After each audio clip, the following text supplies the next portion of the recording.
ورحمة الله وبركاته.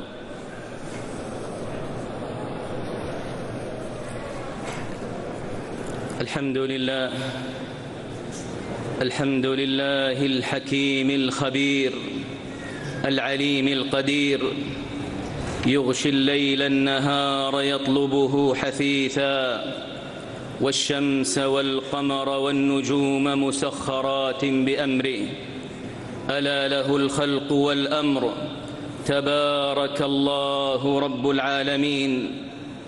ذلكم الله ربكم لا إله إلا هو خالق كل شيء فاعبدوه، وهو على كل شيء وكيل. أنزل القرآن رحمة بالخلق وإصلاحا لأحوالهم، كتاب أحكمت آياته ثم فصلت من لدن حكيم خبير. إن هذا القرآن يهدي للتي هي أقوم، ويبشر المؤمنين الذين يعملون الصالحات أن لهم أجرا كبيرا. وأشهد أن لا إله إلا الله، لا يعبد أحد بحق سواه، وأشهد أن محمدًا عبده ورسوله. من لطف الله بالناس أن أرسل إليهم محمدًا صلى الله عليه وسلم، داعيًا الخلق لما تحصل به مصلحتهم وتتنزل عليهم به رحمته، كما قال سبحانه: ورحمتي وسعت كل شيء فسأكتبها للذين يتقون ويؤتون الزكاة والذين هم بآياتنا يؤمنون. الذين يتبعون الرسول النبي الأمي الذي يجدونه مكتوبا عندهم في التوراة والإنجيل، يأمرهم بالمعروف وينهاهم عن المنكر، ويحل لهم الطيبات ويحرم عليهم الخبائث، ويضع عنهم إصرهم والأغلال التي كانت عليهم. فالذين آمنوا به وعزروه ونصروه واتبعوا النور الذي أنزل معه أولئك هم المفلحون. قل يا أيها الناس إني رسول الله إليكم جميعا الذي له ملك السماوات والأرض، لا إله إلا هو يحيي ويميت، فآمنوا بالله ورسوله النبي الأمي الذي يؤمن بالله وكلماته، واتبعوه لعلكم تهتدون. فصلى الله وسلم عليه وعلى آله وأصحابه وأتباعه. أما بعد، يا أيها الناس اتقوا ربكم، واخشوا يوما لا يجزي والد عن ولده ولا مولود هو جاز عن والده شيئا، إن وعد الله حق، فلا تغرنكم الحياة الدنيا ولا يغرنكم بالله الغرور.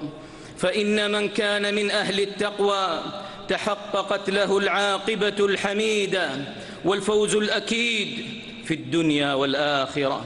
قال تعالى: وينجي الله الذين اتقوا بمفازتهم لا يمسهم السوء ولا هم يحزنون، ومن يتق الله يجعل له مخرجا ويرزقه من حيث لا يحتسب، ومن يتوكل على الله فهو حسبه، ومن يتق الله يجعل له من أمره يسرا، ومن يتق الله يكفر عنه سيئاته ويعظم له أجرا. وإن من تقوى الله الواجبة أن يفرد العبد ربه بالعبادة، فلا يصرف شيئا من العبادة لغيره سبحانه، كما قال تعالى: إن الحكم إلا لله، أمر ألا تعبدوا إلا إياه، ذلك الدين القيم ولكن أكثر الناس لا يعلمون. يا أيها الناس اعبدوا ربكم الذي خلقكم والذين من قبلكم لعلكم تتقون. وهذا هو معنى شهادة التوحيد، لا إله إلا الله، التي هي علامة الإسلام وسبب النجاة. قال تعالى: وإلهكم إله واحد لا إله إلا هو الرحمن الرحيم، هو الذي يصوركم في الأرحام كيف يشاء، لا إله إلا هو العزيز الحكيم. ويضم لشهادة التوحيد شهادة الرسالة، فمحمد رسول الله حقا، كما قال تعالى: ما كان محمد أبا أحد من رجالكم ولكن رسول الله وخاتم النبيين وكان الله بكل شيء عليما. وهاتان الشهادتان هما الركن الأول من أركان الإسلام.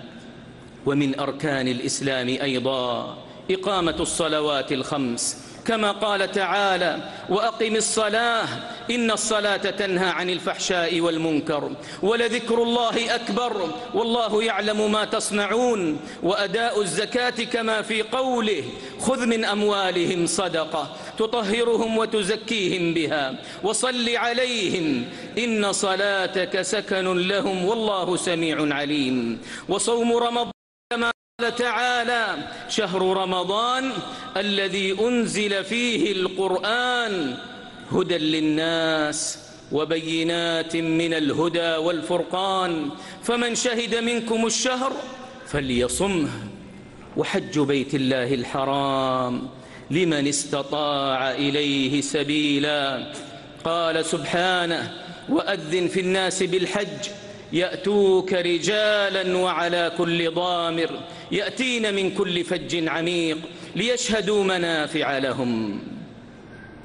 وقد قال النبي صلى الله عليه وسلم: الإسلام أن تشهد أن لا إله إلا الله وأن محمد رسول الله وتقيم الصلاة وتؤتي الزكاة وتصوم رمضان وتحج البيت إن استطعت إليه سبيلا. والإيمان أن تؤمن بالله وملائكته وكتبه ورسله واليوم الآخر وتؤمن بالقدر خيره وشره. والإحسان أن تعبد الله كأنك تراه فإن لم تكن تراه فإنه يراك. أيها المؤمنون، هذا هو دين الله وشريعته التي ارتضاها للخلق ورحمهم بها مما يجلب لهم الخيرات والمصالح ويدفع عنهم السوء والمفاسد. ومن هنا نزل على رسول الله صلى الله عليه وسلم في يوم عرفة قوله تعالى: اليوم أكملت لكم دينكم وأتممت عليكم نعمتي ورضيت لكم الإسلام دينا. ووصف الله